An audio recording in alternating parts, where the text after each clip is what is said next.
ვაშილი ჩვენი სტუმარია ხუთშორის მან თქვა რომ ყველა ცოტა ჩაყლიჩილი გვაქვს და ეს ყოველწლიურად სიამოვნოა გვეპატიება გუშინდელი დღიდან გამომდინარე ჩვენ პოლიტიკურ თემებზეც ვისაუბრებთ მაგრამ აუცილებლად საფეხბურთო თემატიკით უნდა დავიწყოთ კი ლოცავთ და ხონდა თუ არა რაიმე ჩანაფიქრი იმიტომ რომ სოციალებში ბევრი დებდა გარკვეულ პირობებს თუ მოვიგებდით მოგესალმებით მივესალმებით ჩვენს ტელემაყურებელს ხმაზეც მეტყობა რომ ხმა ცოტა დამიჯდა გუშინ კომაგობის ყვალდაყვალ ულოცავ ყველას გილოცავ თქვენ ულოცავ თლიან საქართველოს და ულოცავ ყველა ფეხბურთის გულშემატკივარს ჩვენ ნახეთ რომ ჩვენმა ბიჭებმა აღაფრთოვანეს არა მხოლოდ ქართველი კომაგები არამედ ნახეთ ჩვენ რა გამოხმაურება ქონდა სოფლიოში მათ ყველას ვისაც მოსწონს ფეხბურთი ვინც უყურებს ამ სპორტს და არის ამ სპორტის კომაგი როგორი აღფრთოვანება ქონდა ჩვენი ბიჭების თამაში და ასე რომ ესეც განსაკუთრებული მიღწევა არის და მინდა კიდევ ერთხელ მადლობა გადაუხადო უპირველეს ყოვლისა ჩვენს ბიჭებს მთავარ და სამცველო შტაბს ტექნიკურ პერსონალს ექიმებს ფეხბურთის ფედერაციას და განსაკუთრებული მადლობა მინდა ლევან კობიაშვილს გადაუხადო როგორც ჩვენს კოლეგას შემთხვევით არაფერი არ მოდის ის რომ ეს შედეგი დაიდო ფეხბურთში ეს არის ფედერაციის ძალიან გათვლილი მიზანდასახული მუშაობისა იმ ფედერაციის რომელსაც 10 წელია ლევან კობიაშვილი ხელმძღვანელობს და ზუსტად ყოველდღიური ნაბიჯებით მიაღწია ამ შედეგს ჩვენმა ფეხბურთელებმა და არა მხოლოდ ფეხბურთელებმა მათ შორის ჩვენ სპორტში ბოლო პერიოდში დიდი მიღწევები გვაქვს პირველად ვართ ევროპის ჩემპიონატზე და ახლა უკვე მერვე ფინალში ფეხბურთის ნაკრები კალათბურთის ეროვნული ნაკრები პირველად მოხდა მსოფლიო ჩემპიონატზე რაგბი, წყალბურთი, ხელბურთი ყველგან წარმატებები გვაქვს და ეს არის შედეგი რა თქმა უნდა იმის რომ ქვეყანა ვითარდება ამ მიმართულებით და მინდა რომ განსაკუთრებით აქედან გამომდინარე მადლობა გადაუხადო ყველა ფედერაციებს და დღევანდელ დღეს განსაკუთრებით ფეხბურთის ფედერაციას ლევან კობიაშვილს რომელმაც თავისი ასეთი მორიდებული ხასიათით მაგრამ ძალიან მიზანდასახულად მიჰყავს წინ ჩვენი ფეხბურთი და აი ამ შედეგამდე მიიყვანა ჩვენი ნაკრები. დიდი სტიმულია ეს გამარჯვება ნამდვილად მთელი ქვეყნისთვის და არა მხოლოდ საქართველოში მცხოვრები ადამიანებისთვის, დიასპორისთვისაც ეს არის ძალიან დიდი სტიმული დღეს დიასპორის ფორუმი გაიმართა თქვენს სიტყვით გამოხვედი და სხვათა ხუჩა ყვარაცხელიას გადაეცა თუ არ ვცდები სპეციალური ჯილდომისი დამსახურებისთვის. ეს არის რაღაცა სხვანაირი ცხოვრება დაიწყო ჩვენმა დიასპორამ, ჩვენმა ემიგრაციამ, უკვე განცდა ღირსების და სიამაყის ყველას ეთყობა. დიახ და ეს ასეც არის ჩვენ საკმაოდ წარმატებული დიასპორელები ყავს და დიასპორის კომიტეტის თავმჯდომარეს ბატონ ბექა ოდიშარიას უყვარს ხოლმე მის თქმა რომ ჩვენ უნდა შევეშვათ წუწუნს იმაზე რომ დიასპორაში ქვეყნის გარეთ არიან ქართველები სინამდვილეში ეს არის ჩვენი განძი რომელიც ქვეყნის გარეთ არის რომელიც ჩვენს ქვეყანასაც წარმოადგენს და ჩვენს ქვეყნისთვისაც იღწვის ქვეყნის გარეთ ასე რომ თანამედროვე სამყაროში გლობალურ სამყაროში ადამიანები მოძრაობენ ქვეყნებს შორის ეს აღარ არის დიდი ტრაგედია მთავარი არის რომ ეს იყოს რაღაც რეგულირებული პროცესი ეგრეთ წოდებული ცირკულარული მიგრაცია თუმცა ხუჩა ყვარაცხელია ჩვენი ნაკრების ბევრი წევრი და სხვა წარმატებული ქართველები რომლებიც მათ შორის დღეს დიასპორის დღესთან დაკავშირებით დაჯილდოვდნენ გვაჩვენებენ თუ რამხელა სიხარულის მოტანასთან ერთად რამხელა სიამაყე შეუძლია მოუტანონ ჩვენ ქვეყანას, როდესაც ჩვენი პატარა მოსახლეობითაც და ტერიტორიითაც ქვეყანა ასეთი სახელგანთმული ხდება ხოლმე სხვადასხვა სფეროში და დღეს ეს ფეხბურთი არის რომელმაც აალაპარაკა მთელი მსოფლიო ჩვენთან დაკავშირებით. საფეხბურთო სეზონი გრძელდება, ჩვენ კვლავ ველოდებით გამარჯვებას და ველოდებით შემდეგ თამაშებს, აი რაც შეეხება საგაზაფხულო სესია და საპარლამენტო სეზონი თითქმის დასასრულისკენ მიდის. პრემიერი იქნება ხვალ საქართველოს საკანონმდებლო ორგანოში, რა მოლოდინი გაქვთ ზოგადად და თქვენი კოლეგები ოპოზიციიდან არიან ბოიკოტში. როგორ შეაფასებდით იმ გარემოს, რომელიც ბოლო პერიოდში საკანონმდებლო ორგანოშია და ხვალ რას ელოდებით თქვენი ოპონენტებისგან? უბრალოდ მე ვისურვებდი რომ ხვალ ოპოზიცია იყოს დარბაზში და მიიღოს გამოწვევა დისკუსიისა და აჩვენოს საზოგადოებას რა აქვს სათქმელი და თუ შეუძლია თუ არა შემოვიდეს დებატებში პრემიერ-მინისტრთან და მთავრობასთან და საპარლამენტო უმრავლესობასთან.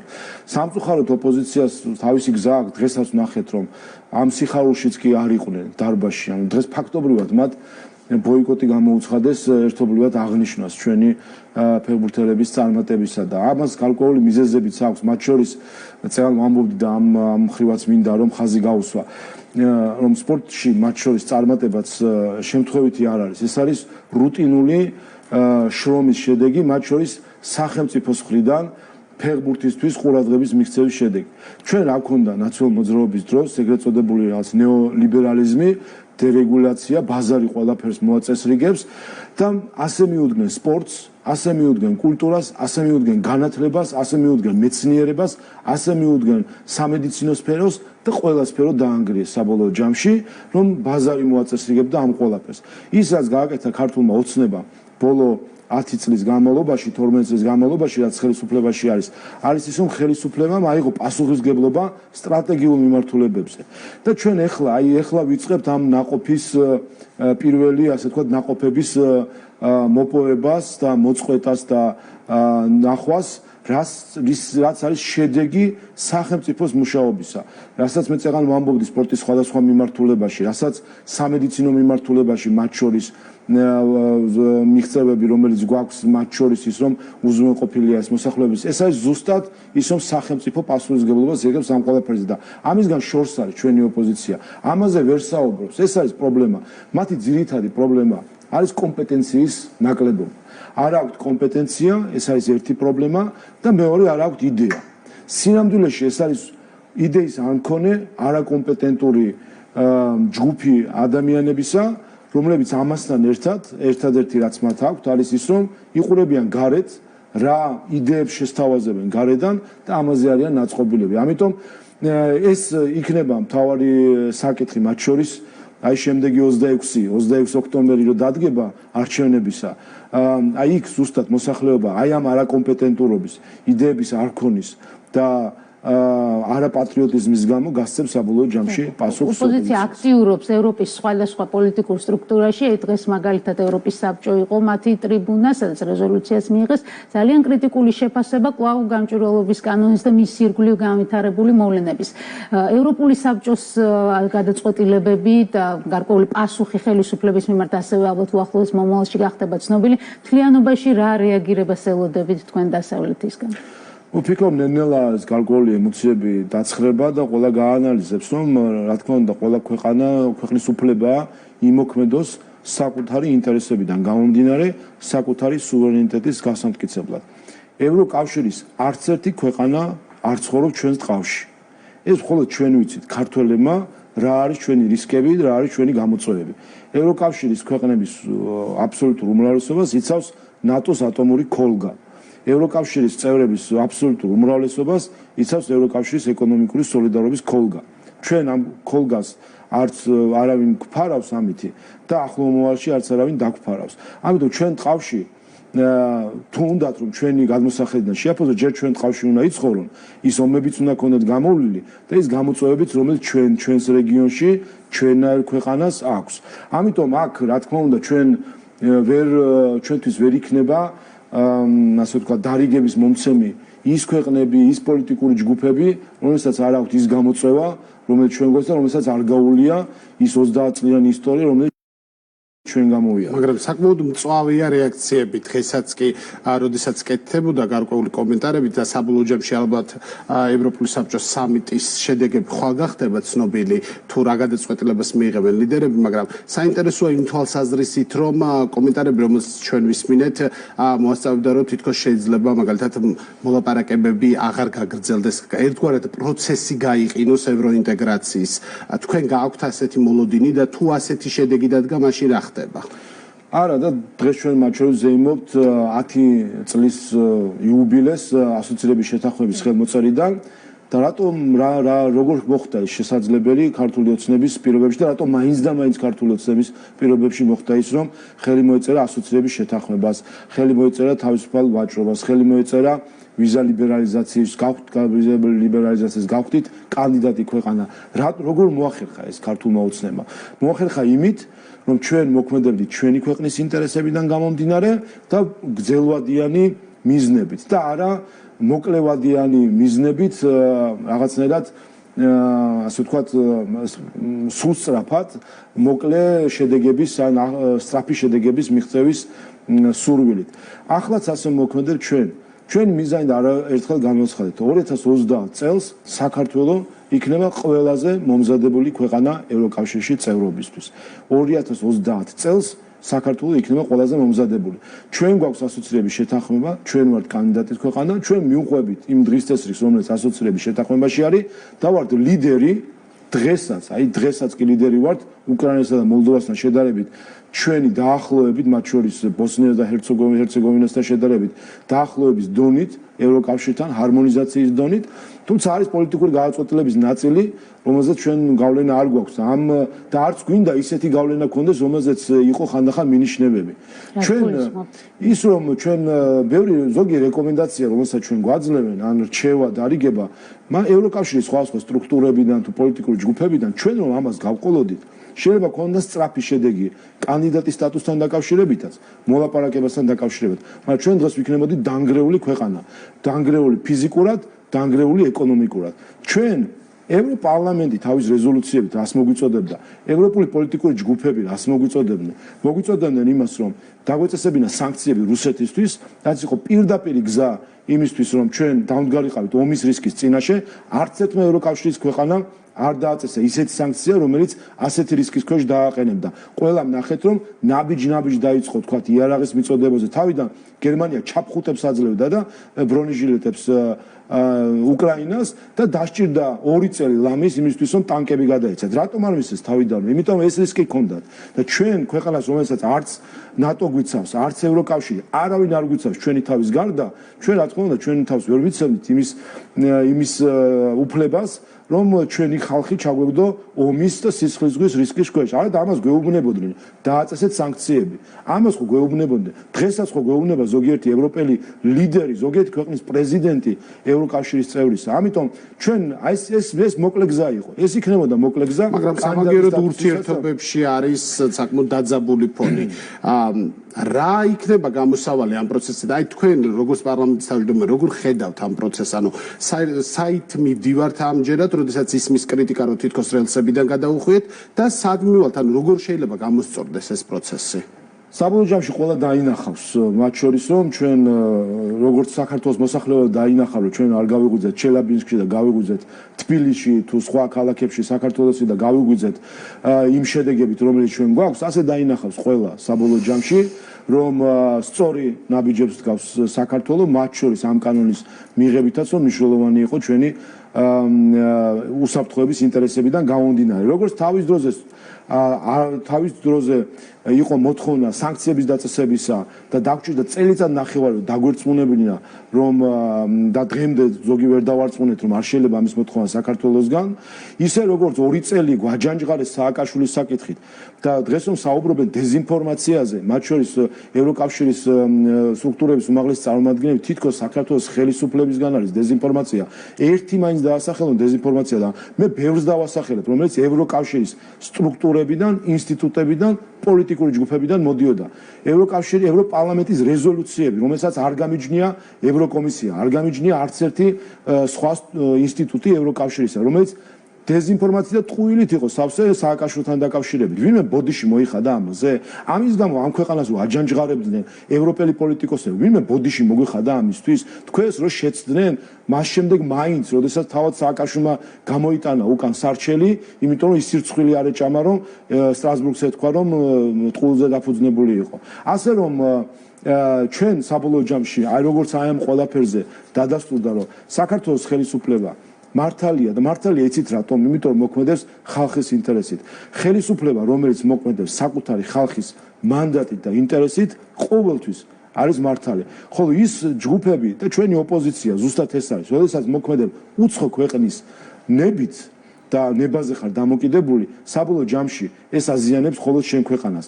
და დღეს დაიდოს ყველამ გულზე ხელი და დაფიქრდეს და წარმოიდგინოს, აი ეს ოპოზიცია 2022 წლის თებერვალში რომ ყოფილიყო ხელისუფლებაში, რა მოხდებოდა?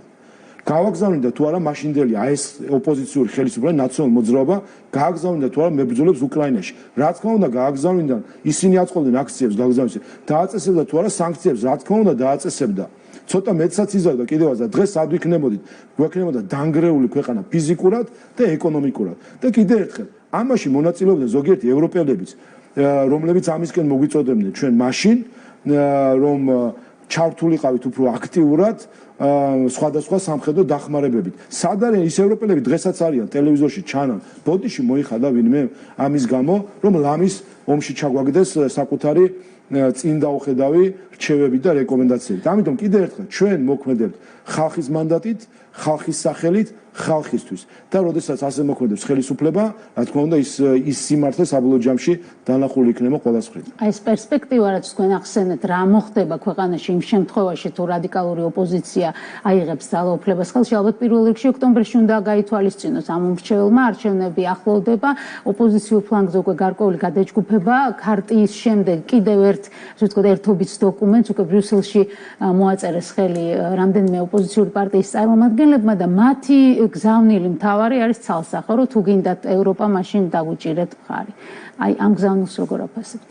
აი ბრიუსელში რომ მოაწერეს მემორანდუმს ხელი, აი ეს არის ზუსტად ნიშანი თუ რასთან გვაქვს საქმე.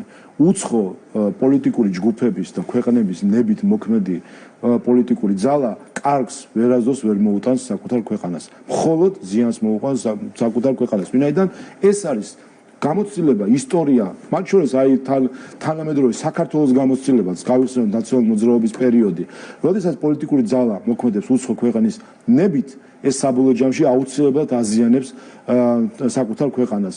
და აი ამ კონგლომერატს ახლა რასაც უყურებთ ოპოზიციისა სინამდვილეში აქვს და ჰქონდა ყოველთვის, ყოველ ჯერზე იყო ეს ხო რაღაც სხვადასხვა დაჯგუფებები, ასე ვთქვათ, შუა ძალა თუ ეს ძალა თუ ის ძალა, საბოლოო ჯამში იღებს რაღაც ფრანკენშტეინის ფორმას.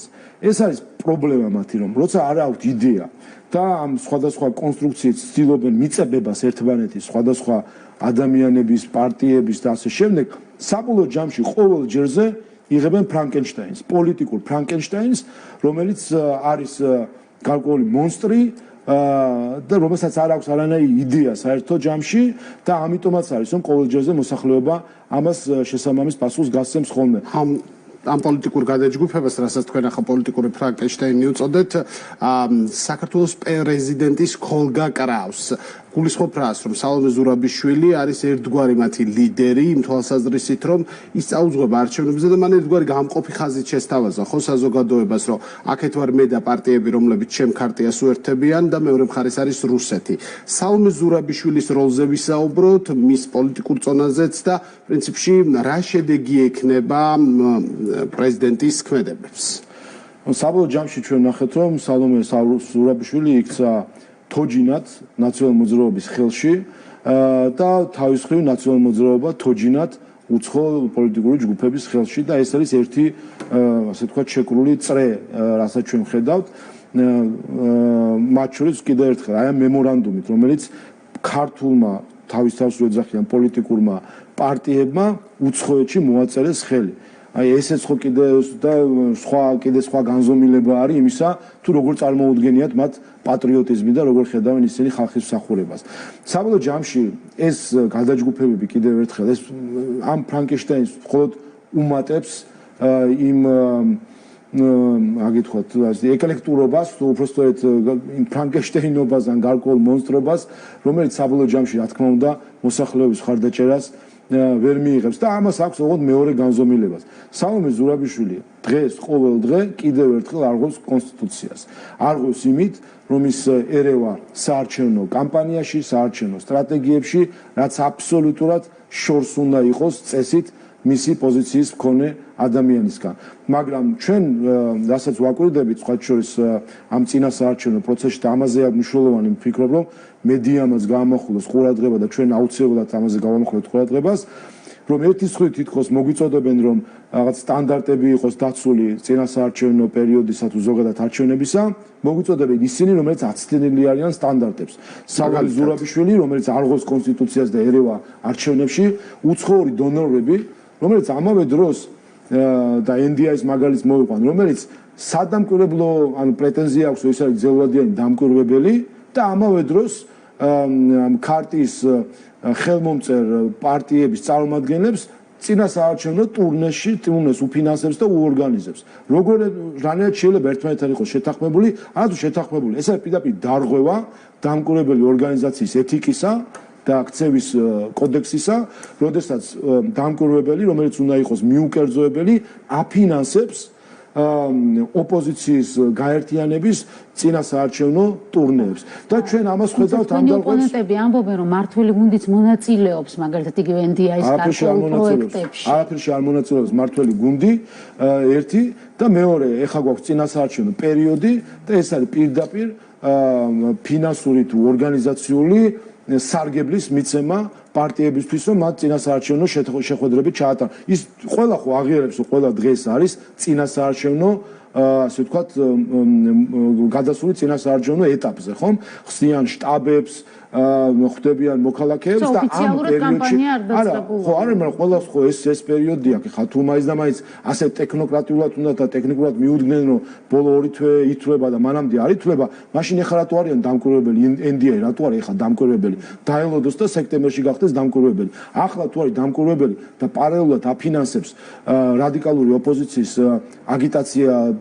სააგიტაციო შეხვედრებს, ეს რა თქმა უნდა ეწინააღმდეგება ეთიკას და აქვე უკვე ადგილობრივი სადამკვირვებლო ორგანიზაციები ისფედი-თან დაკავშირებით, რომელიც წარმოადგინა ვითომ შუალედური ანგარიში და როდესაც მას კითხეს სხვადასხვა ამ მაგალითებთან დაკავშირებით, NDI-სთან დაკავშირებით, მათ შორის რომ აღმოჩნდა, რომ ფინეთის საგარეო საქმეთა სამინისტრო პირდაპირ აფინანსებს ევროპული საქართველოს პროპაგანდისტულ განყოფილება ტაბულას. პირდაპირ აფინანსებს პარტიის პროპაგანდას საერთო ჯამში და ფინანსურ სარგებელს და ბენეფიტს აძლევს პარტიას. ამაზე როცა გკითხეთ, მათ არც აქვს თავის ანგარიში, ამაზე ნახსენებიც არ აქვს, ანუ თვალს უხუჭავენ პირდაპირ და პირდაპირ კითხვაზე თვალსწრაფად რომელიღაც მედიის წარმომადგენელთან იყო კითხვა, უპასუხეს, რომ ამისთვის არსებობს ანტიკორუფციული ბიურო და მათ უნდა შეისწავლონ პარტიების დაფინანსება.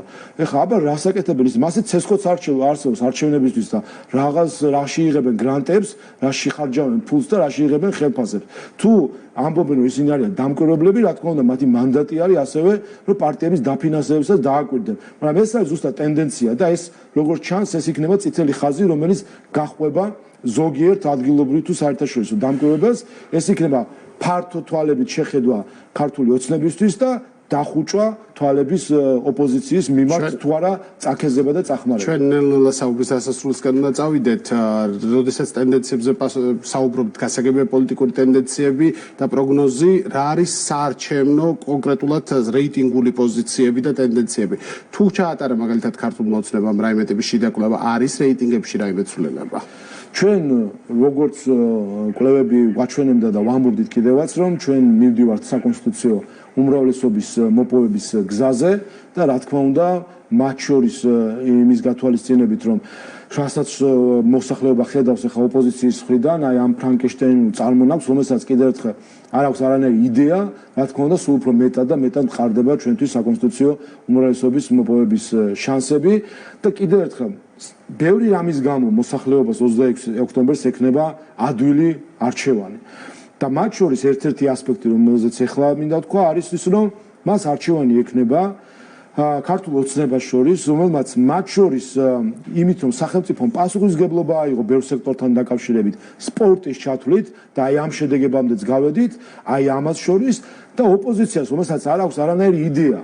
იდეა არ აქვს, თუ აკვირდებით, რომ მათთვის პოლიტიკური დღის წესრიგი იწყება იმით, უცხო ქვეყანაში რომელიმე პრესდივანი რა პრესკონფერენციას ჩაატარებს, რა თემას დააყენებს და შემდეგ ეს გადმოაქვს ჩიდა პოლიტიკურ დისკუსიაში. იდეის არ მქონე ოპოზიცია და მართველი უმრავლესობა, რომელმაც საქართველოს ააცილა თავიდან ომი და არეულობა, მოუტანა ეკონომიკური წინსვლა და მოუტანა მათ შორის წარმატება სხვადასხვა სფეროში სპორტის ჩათვლით. მადლობას გიხდით გადაცემაში მონაწილეობისთვის. პარლამენტის თავმჯდომარე იყო ჩვენი